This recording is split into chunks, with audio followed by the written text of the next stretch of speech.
follow up on previous mentions.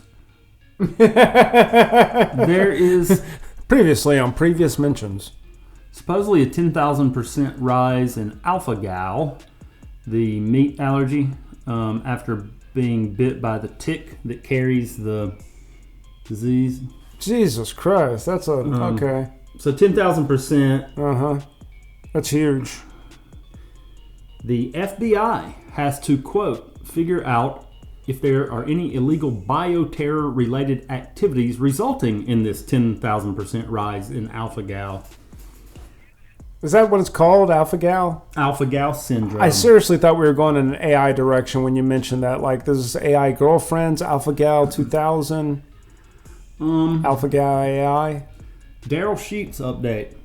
Oh, man, is he still dead? Still dead. Damn. What about Daryl Strawberry? Well, a couple things about Daryl Sheets. His net worth was estimated between $2 and $4.5 million. I think we mentioned that last time. Right. He wasn't like balling, but to us, he was well off. His family was set as long as he didn't fuck up. I still don't have any strong leads on a conspiracy, like maybe he was murdered and staged to look like a suicide. So if that comes up, you guys will be the first to know. But what I do have is his blood test. Did he have any? He was tested for benzos, cocaine, fentanyl, and other drugs, all of which came back negative. He did not have drugs in his system. Man, no wonder he killed himself. So that's the autopsy report. Okay. No drugs in his system. Were you trying to pin it on the Yup guy with that whole conspiracy angle there? Because he was the villain of the show. And him and Daryl always were at each other's throats. Maybe he was more at Daryl's throat than what seemed. Maybe it wasn't just TV. While we're on dead people, shout out to that lady who had soup injected into her IV and died that we talked about last week. Shout out. Okay, all right. She was 88. Quick break. Back with some more in a sec.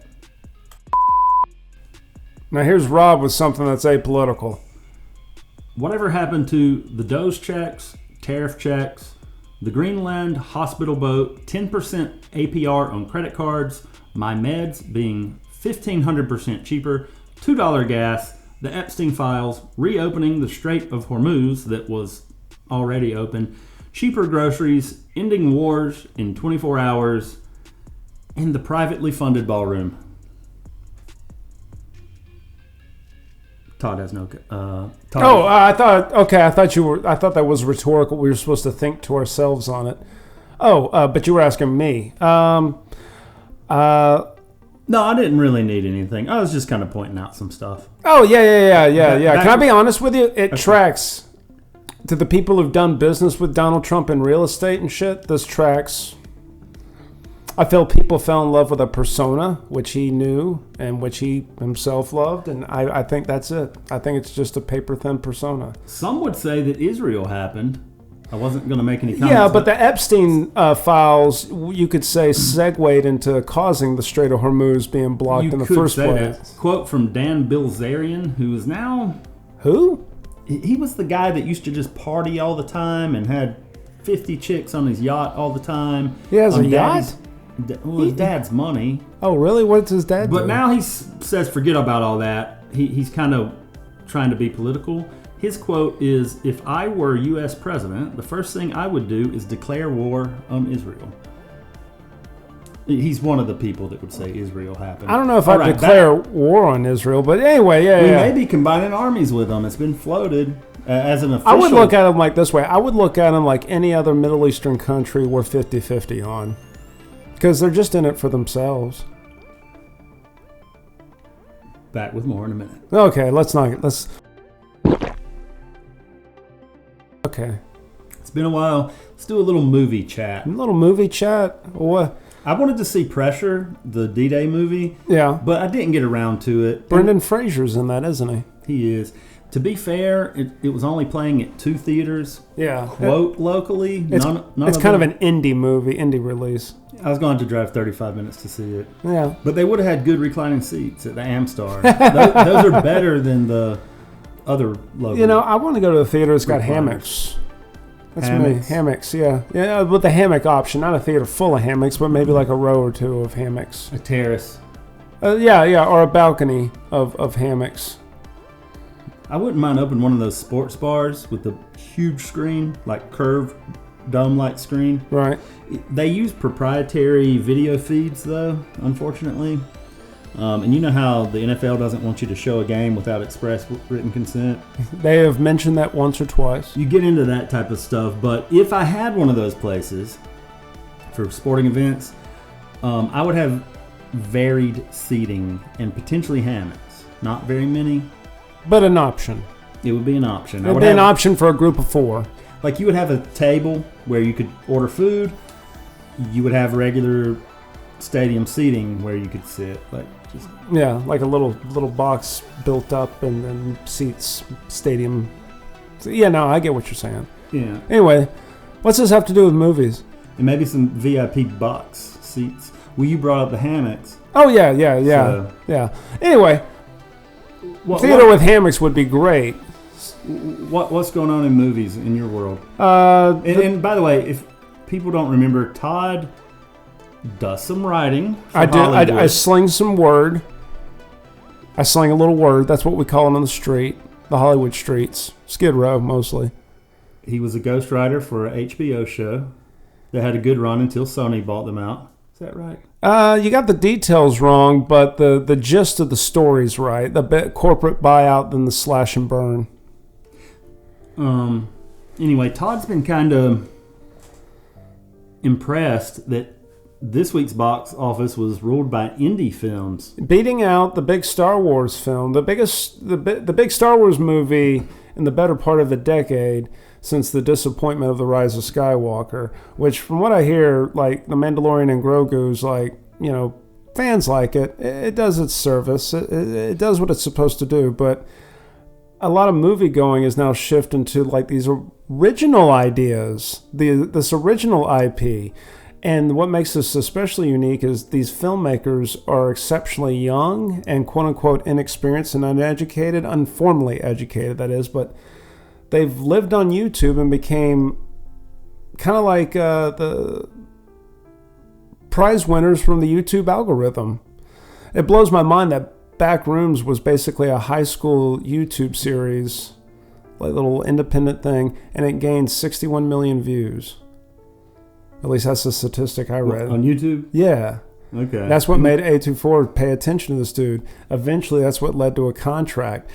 This dude is 20 years old. He can't drink, and he already owns the box office, beating out the second week of a Star Wars movie. He's A24's biggest debut ever, and God, to look at the profit margin now, it's like, it's all cake. It's all icing on a very, very sweet cake from here on out. And his career is just getting started. Again, this kid can't even drink, but I bet you he's celebrating now with champagne. Take that, Disney. Yeah, take that. You man, Disney makes some big bets with established IP, and they need to realize, you know what? Go back to your roots. Get some original stories going. Disney here. paid George Lucas $3.2 billion, if I remember correctly. It's about like that. Yeah. To buy Star Wars. Yeah, with Lucasfilm and all that. And Lucasfilm's also led to Disney owning Indiana Jones, but they spent so much money on the last one that even at $400 million, which is still a shit ton of money, and some people would debate more than what that movie should have grossed, it's still considered a failure. So the budget for Backrooms was $10 million. What was the other one? Obsession, that's the other one I wanted to see. What was the budget on that? It was less. $700,000. That's made by that was independently funded, period. Then. Well, yeah, that's a But straight who up put it independent. out? A24? No. I believe it was Neon. God, I can't remember. But it's Really? one of those The like kid? smaller. The Huh? influencer neon? The what? The influencer neon? I don't know what that is. Okay. I'm talking The about movie studio neon. Yeah. Like they do movies that you would probably be like, oh, Todd, this fucking sucks. I just bought this and don't ever fucking watch it. What did they gross this weekend? Oh, If you know. let's see. Or the first weekend, or what? Backrooms did 81 million. 3 days just in this country alone. That blows my mind. Like if that just did 81 million in its entire theatrical run, that'd be a huge hit for A24. But now this is 81 million just right out the gate. And then Obsession actually gained money in its second week, and enabling it to beat out Star Wars, which of course declined, as you would expect it to, by its second week. It's like, holy shit. So like there's staying power in good word of mouth. Good old-fashioned good word of mouth. And it's all based on characters and concept. Interesting stuff to some of us. Well, if you want to watch a good movie, I worry about Stamy Flowins. You know, he never goes to the movies and hasn't in probably 15 years. Well, I say one of those two movies, if he's into horror or suspense or something psychological, he should check them out. And I think he'll be pleased. And why doesn't he go to movies anymore? It bores him or something, supposedly. Well, but that really kind of depends on the movie, doesn't it? It should. It would. I think he could get into something. He just doesn't realize it. It's like people who tell me they don't like to read. It's like, well, if you read something interesting, you'd read. You know, something you were into or wanted to know about. Also, if he would like us to talk about something else, he could drop it in the comments, as always. Man, and we'd be talking I don't know. that. He would just be... I feel like once you get him going, he won't shut up. He's at Dollywood today. Excuse me? He's at Dollywood for the 5th time this year. Oh, I thought you were going to say today. I'm like, Jesus Christ. Yeah, today. I mean, they're going to do a 4-day trip. And shout out to Gino. Glad you got to go to Disney World for once in your life. Doesn't he always go to Disney World? I feel like it's every other month. Every month for the last 3 years. Why? I'm not sure about that. Is he one of those Disney dudes that like he doesn't strike me as the type that dresses up? And I don't think he is. Oh, okay. I wonder because he could be like a Prince Charming. He seems like one of those macho dudes that would play like the hero or something, like the guy who woke up fucking Sleeping Beauty or whatever. What was this? Was that Prince Charming? He looks like a 3/4 size Jason Momoa. A 3/4 size Jason Momoa. A 3/4 size Jason Momoa at 75%. Yeah, 3/4 size Jason Momoa. Back with more in just a sec. Update on Hammy's car situation, Rob. Oh my God, we need to know what is this dire situation that Hammy has with his car. Shout out Click and Clack. But you were right, Todd. Yes. He was not fully forthcoming. He mentioned the ABS activating, but not the hellacious amount of noise that was coming from the car at even 1/2 of a mile an hour, like at any movement at all. So it must have slipped his mind. Yeah. We got the car up on the lift, and his wheel bearing was so far gone that if you shook the tire, it would move 6 inches in each direction because the wheel bearing was shot to shit. Now, how does that happen? Rob's got a little expertise when it comes to mechanicism. Friction, the bearing is to combat friction, but it failed. It got grit in it, whatever. It failed, and he kept rolling. Now, the rim, it was about to be a cascading effect is all I can say, and I can't believe anyone drove their car with it making that much noise. Like, it was not a small amount of noise. It was a lot of noise. When you discovered this, did you ask Hammy about the noise? Well, he was downplaying it. Like, even after... Well, what noise? Like, I don't hear a noise? Or like, that little noise. Did he even acknowledge there was a noise? He pulled up. He said, you should probably ride in it first. He backs it up. I'm like, don't even need to take it down the road. So you already heard it at that point? Yeah, he took it up the road anyway. He's like, yeah, when it straightens out, it's not bad. It was hella bad straightened out. Like, what would you compare it to? The sound of like a boombox or... If you... The volume of it. You know how people put cans behind people getting married sometimes on a stringer? Yeah. The little click-clack and all that, yeah. If you dropped 3 shovels where the metal part of the shovel was dragging the road, kind of like that. Like dragging. A little more weight than a can. So heavy dragging. Metal dragging. Heavy metal dragging. Well, and the reason was the brake rotor was getting eaten up by the lower control arm because it was just on that much tilt. Like, the rim was tilted so far and the rotor was tilting. Like, he was sitting sideways, but this ain't the Paul Wall sideways he talks about. This is mechanical failure sideways. The reason his ABS was acting up, the speed sensor ring is built into the CV axle on that car. Well, that thing had come loose and just eaten shit up. And he's like, the speedometer's bouncing from like 20 to 60 and... it thought that one wheel was going 20 while the other one on the other side was going 60. Wait. So he broke his speedometer? It's back to working. Once I took it apart and put it back together, we did not replace the CV axle, but just throwing that ring out, which was detached at this point. It let the car know that this is to deactivate the ABS. Oh. So now his ABS light's on. Traction control obviously is on, or the light is on, meaning that it is off because it cannot do traction control without the ABS, which is fine for what he needs to do, but God, he shouldn't have let it get that bad.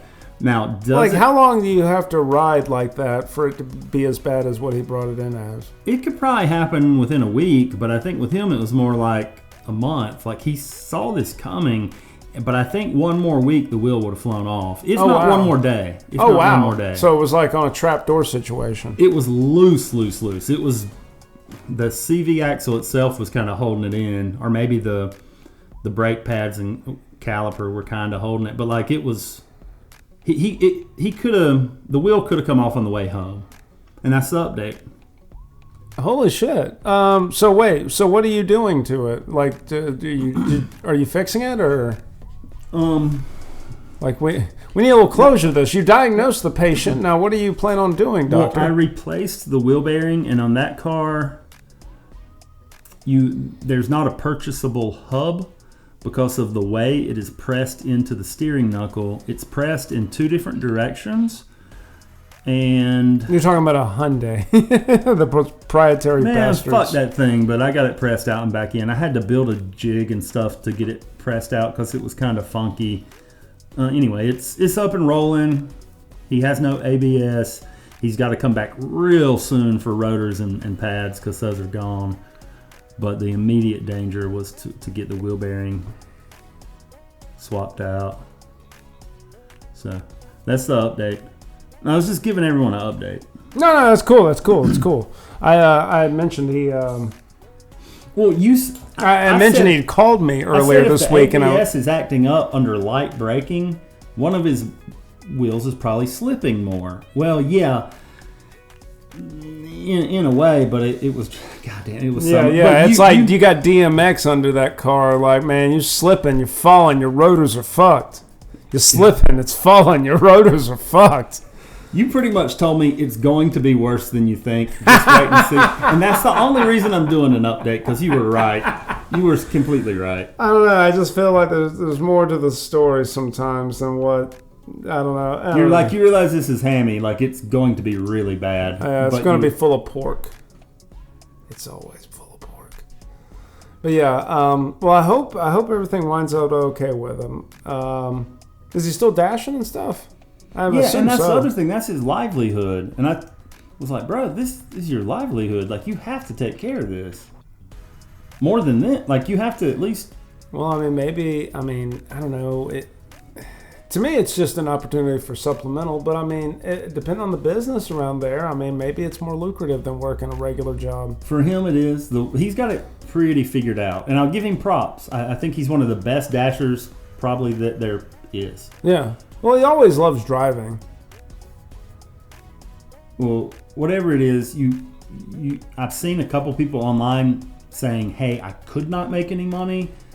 He's got to figure out where he can. So I'll give him props on that, but he's got to take care of his car, for fuck's sake, if he wants to keep doing that. Otherwise, he's going to have to walk to whatever business is close and just take not a minimum wage job, but, 12 an hour or whatever. It's going to suck. Well, hopefully it won't be that bad, but, I don't know. I'd be optimistic. Push ever comes to shove, you could get an electric bike. I was going to maybe come back with one more segment, but since you're making me think about this. What am I making you think about when I mention this? To the listeners that are still with us. To the listener. Thanks, Mom. Here's something to actually think about. In 2008, the crash was because of bad debt in real estate. It was a real estate bubble. Now we have bad debt on every fucking thing. College debt, it's bad. You know what makes it bad? Is the creditors? No, what makes it bad is you have a big balance on your loan and your job ain't paying enough to super overcome that. So it's bad debt. Man, who would have thought a history degree would pay so little? But we have another housing bubble, student loan bubble, credit card bubble. AI bubble. People are financing their groceries bubble. It's the everything bubble. That's why they call it the everything bubble. We have a soap bubble. But the thing was, in 08, it was a real estate crash. It is going to be We're in a bubble bath of shit. Yeah. We're in bubbly diuretic shit. There's just loads and loads of bad debt is all now. And you would assume the crash would have to be a lot bigger. Unless it can somehow be averted. But there are very few options at this point. So what do you think we should do? Well, this is why I talk about America driving off a cliff. It's like I think people think, well, sometimes they may think, what the fuck ever? But think about it. We have people putting their groceries on credit. We have student loans for jobs that... And not just because of traditional bad habits. Let's be honest. Just because things that shouldn't be on credit are on credit isn't necessarily a direct reflection of the economy. It's just now it's out of necessity. We have student loans for jobs that don't exist or pay $20 an hour. That does not pay your student loan back. No, not starting off. That doesn't pay a standard set of bills. Yeah, that's at least $16 an hour, right? And it's only getting more expensive. Yeah. And even if the game's becoming more rigged. Well, even if the debt wasn't already a big enough bubble, aren't colleges themselves at really big risk now? They don't have a product that prepares you for lucrative work. Well, I mean, ultimately, while companies have gotten more profitable, being more efficient, workers have gotten less spending power, being, propelling that efficiency. I feel like there's harder work now expected than what buying power you would have 20, 30, 40 years ago. Well, so the colleges are going to close. That's my prediction, because it's not sustainable what they've done with the pricing. And you know how expensive it would be for me to go to school? I need a cost of living also built into my loan. I don't think it'll be. I think it'll be a lot like smaller colleges outside of the government finance, and as well as like those colleges think of like Staunton U here, where it's like people who graduate religiously, and I do mean that, donate every year to that alma mater, and it's just like, oh, okay, this is why they have a statue in their honor, or here's a bench and after them. Well, if you were doing tuition, books, food, rent, like all your bills are built into a loan, which if your credit's good, historically you could do that. Yeah. You might be looking at $5,000 a month. That's $60,000 a year of a loan that's just going. That's $240,000 on a 4-year degree. And what the fuck have you accomplished? Why